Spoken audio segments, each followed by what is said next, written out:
ligger et punkt, der ligger lige mellem pegefingerknoglen og tommelfingerknoglen. Lige her, som hedder LI4.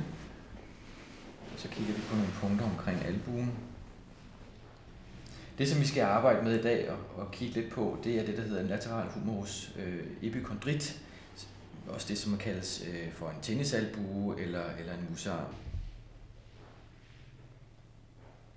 Jeg sidder her med en typisk akupunkturnål, lavet af kobber og stål. En meget blød, fleksibel nål, som er ultratynd. Man kan mærke prikket, men man kan faktisk ikke mærke, at man har en nål ind under huden, når man først har fået nålen i. Og så er det meget hurtigt tap, og så er nålen faktisk inde, og så skal vi sådan lige finde ud af, hvor de 10 punkter bliver ramt. Det var allerede der, jeg kunne se, at hele armen faktisk twitchede lidt. Man siger, at akupunkturen kom til Vesten omkring 1500-tallet. Og det, man har fundet ud af, det er jo for eksempel, at tempelridderne, når de behandlede hinanden for forskellige lidelser, så havde de et brændende søm, eller et søm, der var opvarmet over ilden. Og så brændemærkede de faktisk på nogle punkter, som er fuldstændig identiske til de medialbaner, som vi kender i dag. Og det, der sker, når vi sætter en nål ind i en muskulatur, det påvirker nervebaner, som så sender signalerne ind til rygmarven.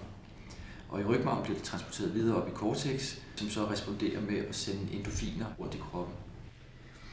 Altså man kan jo sige, at arbejde med nåle, det er jo et håndværk. Du skal kunne din fysiologi, du skal kunne din anatomi. Der er 361 punkter, som man skal have et overblik over.